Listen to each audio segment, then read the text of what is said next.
I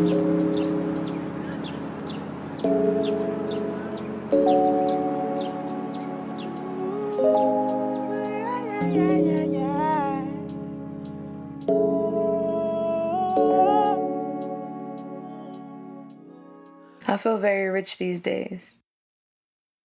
The things I once knew to be currency no longer ring true. My energy is expensive.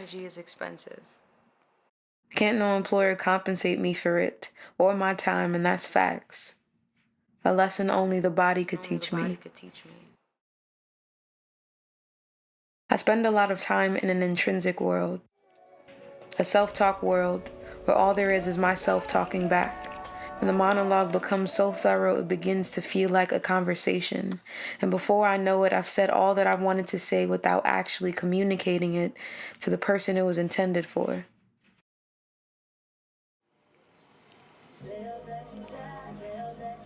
I really gotta tell myself to turn back outward. I know for a fact that people experience me in waves. I come and go a lot. And sometimes I don't even know a departure has taken place until someone's asked where I've been. The craziest shit is I don't even know I be traveling.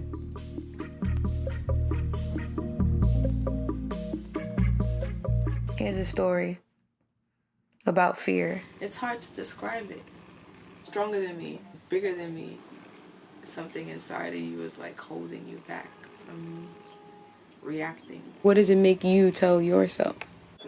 It's like speaking to me. It's like, oh, well, no one cares what you have to say, or no one cares about what you have to contribute. Fade into the background because you're not special.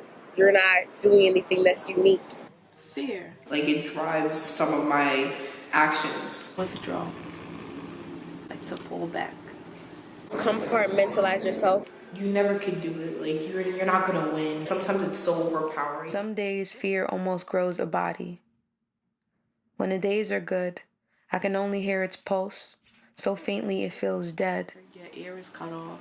You can't breathe, and you feel like this, like numbness and tingling all over your body, and your body starts to feel cold, and you start to feel weak. And it's like everything just starts to fade, like colors, until it's just pitch black.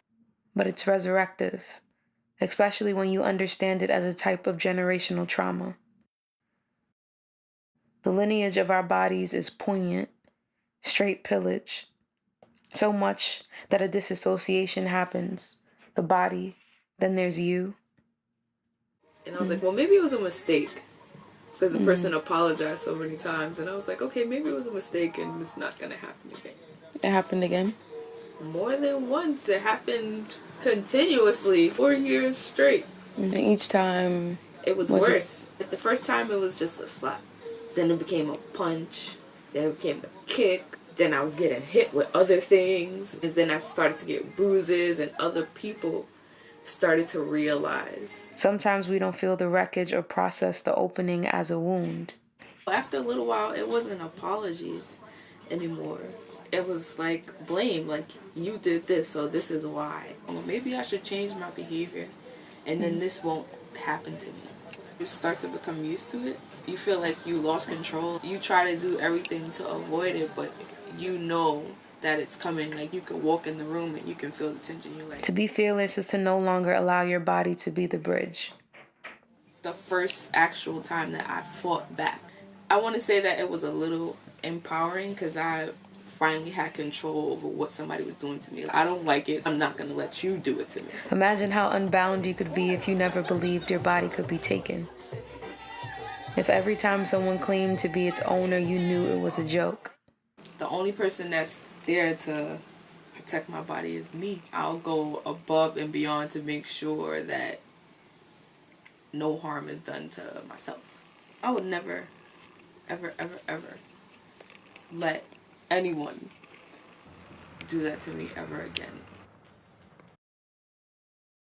Everything outside of the body is fiction. Can you believe that? That we are the ones happening to life and not vice versa? Anything that is a truth inside becomes a truth on the outside. It isn't the opposite. It never was. How you think we survived? We feasted on ourselves, our own spirits, nutritious as fuck. Imagine that. Or better yet, remember that? Ask yourself why you're starving. If you'll listen long enough, you'll begin to see your own face. Not as the cause, but as the destination for your redirection. Drop your things and go.